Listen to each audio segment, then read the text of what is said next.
दोस्तों आज हम लोग सीखेंगे कि अपनी आईडी के ऊपर हमने वॉलेट रिक्वेस्ट कैसे डालनी है कंपनी को, जैसे हम पेमेंट डालते हैं। और साथ में सीखेंगे कि आईडी को कैसे अपग्रेड करना है पैकेज के साथ, और साथ में सीखेंगे कि रीपरचेज कैसे डालना है अपने को अपनी आईडी के ऊपर, चाहे वो अपना जो सोफ आया है चाहे वो पेस्ट है, कैसे रीपरचेज डालेगा उसका। सबसे पहले अपने को अपनी आईडी को लॉगिन करना है। लॉगिन करने के बाद उसके बाद यहाँ पर अपना यूज़र नेम और पासवर्ड डालना है। ये मेरा ऑलरेडी पहले ही मेरे मोबाइल के अंदर सेव है, तो उसके बाद मैंने लॉगिन कर दिया। लॉगिन करने के बाद तो अभी थोड़ा सा प्रोसेस ले रहा है, अभी ओपन हो चुका है। ये हमारा नाम है, फर्म का नाम है। तो उसके बाद जैसे ही हम यहाँ पर कॉलम आ गए हैं, डैशबोर्ड पे क्लिक किया है, होम आ गया, profile, KYC, my order, team, my shopping e wallet. Shopping e wallet में हमने क्लिक करना है। जैसे ही शॉपिंग ई वॉलेट पे क्लिक करोगे तो ये वॉलेट समरी आ गया। उसके बाद क्रेडिट रिक्वेस्ट आ गई, तो आपने क्रेडिट रिक्वेस्ट के ऊपर क्लिक करना है। तो यहाँ पर अपना जो ई वॉलेट का जो पासवर्ड है वो डालना है अपने को, और उसके बाद लॉगिन करना है। लॉगिन करने के बाद यहाँ पर आपने कितनी जो पेमेंट डाली है, जैसे आपने मान लो 10,000 या 10,000 फॉर एग्ज़ाम्पल आपने डाला है, तो 10,000 अमाउंट लिख दोगे आप। नीचे आप पेमेंट डाला कैसे, आपने कैश डिपॉजिट किया है या एटीएम मशीन के माध्यम से डाला है, UPI है, नेफ्ट है, IMPS है। तो इस पे आप मान लो क्लिक कर लोगे। तो जैसे मान लो IMPS किया हमने, तो यहाँ पर हम लोग, तो ये डिपॉजिट बैंक पूछ रहा है कि किस बैंक में डिपॉजिट किया आपने।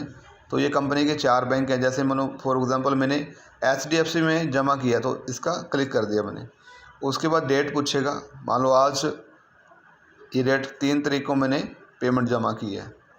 तो यहाँ पर जो एक नंबर हमें जब हम पेमेंट को ट्रांसफ़र करते हैं तो एक ट्रांजैक्शन ID आता है, वो ट्रांजैक्शन ID यहाँ पर डालना है। फॉर एग्ज़ाम्पल हमने यहाँ पर ये ट्रांजैक्शन ID डाल दिया। उसके बाद किस मोबाइल से यानी किस एप्लीकेशन से ये पेमेंट ट्रांसफ़र हुई है।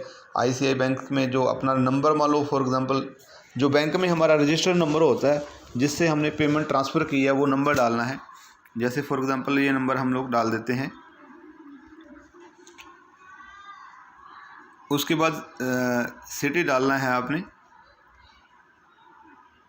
किस सिटी से आपने मान लो कौन सी सिटी है वो।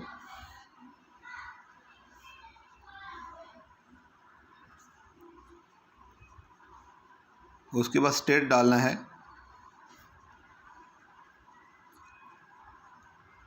तो हमने पंजाब में की है। तो उसके बाद यहाँ पर स्लिप को टच करना है। जैसे स्लिप टच करेंगे, साथ में जैसे कि हम लोग अभी हमारे पास स्लिप नहीं है तो हम स्क्रीनशॉट ऐड कर देते हैं। तो यहाँ पर हम रिमार्क्स में लिख सकते हैं कि किसका पेमेंट था या कितना था, क्या डेट, जो भी आपको सही लगे।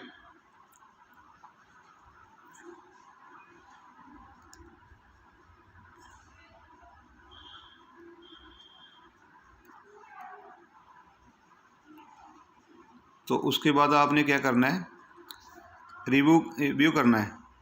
तो जैसे रिव्यू करोगे आप, तो यहाँ पर सारा कुछ शो कर दिया इन्होंने।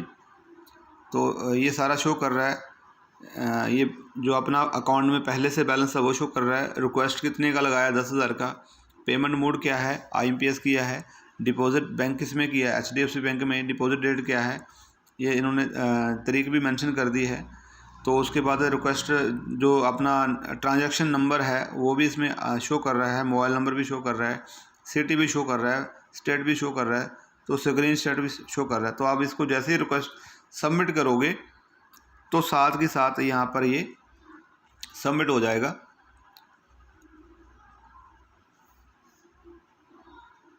यहाँ लिखा आ गया request send to admin approval.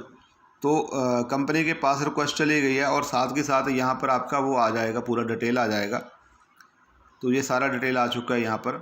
तो अभी यहाँ पर पेंडिंग है। जैसे ही कंपनी इसको चेक करेगी, चेक करने के बाद आपकी पेमेंट कंपनी के पास चली जाएगी।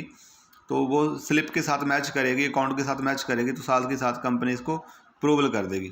तो thank you so much, thank you.